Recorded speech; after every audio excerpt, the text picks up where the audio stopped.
So what is the empathy gap? How would you describe it? Well, it's quite basic. However, it's still challenging. Empathy is basically listening and attempting to understand someone else's experience, someone else's perspective, someone else's world.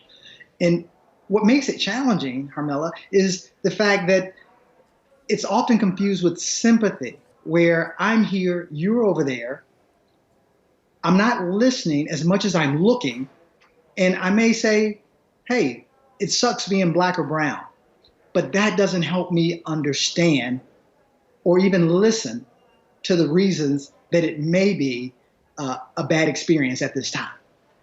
And to that point, a lot of the times it looks like and it feels like people are taking what someone else says so personally. So what is it about, how are people generally processing this uncomfortable information that makes it difficult for them to actually really hear what the other person is saying?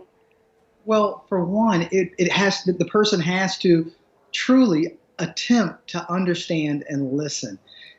From a sympathy perspective, it almost sounds like you're crying out for help and almost helplessness or hopelessness from a sympathy perspective.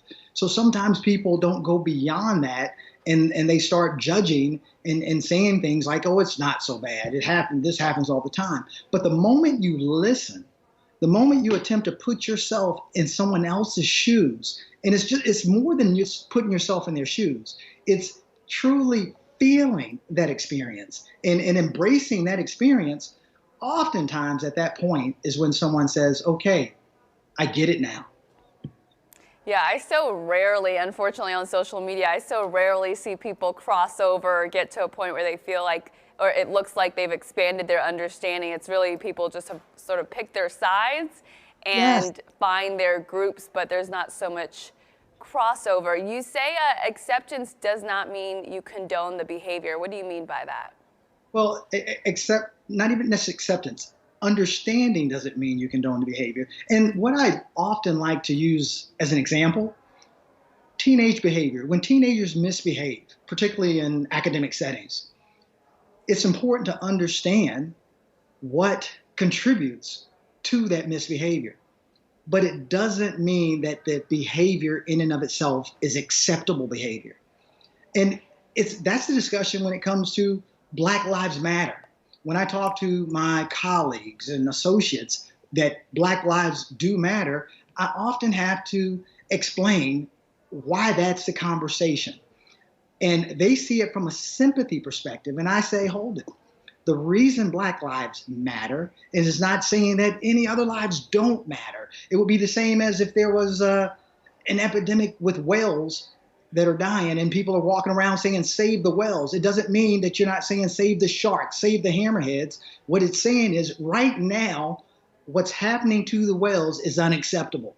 So I have to often explain that. And that's moving from that sympathy level to an empathy level. And the people who are sympathizers, they're really taking it personally that you don't get it. I'm not a racist because I'm saying all lives matter.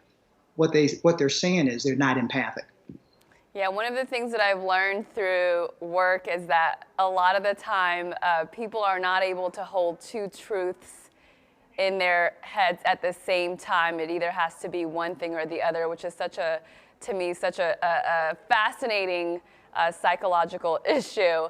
I want to also talk about trauma and the role that it can play in how people take in information and how they communicate. So how does it manifest, and what are some tools for people to deal with their own trauma as well?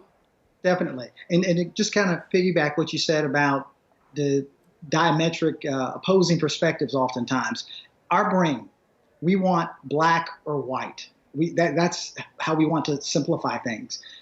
When the actuality is we live the majority of our lives in the gray. And that creates cognitive dissonance, basically that we need to make sense of it. And sometimes we just don't care to be critical thinkers. And as it comes to trauma, trauma is a very subjective experience.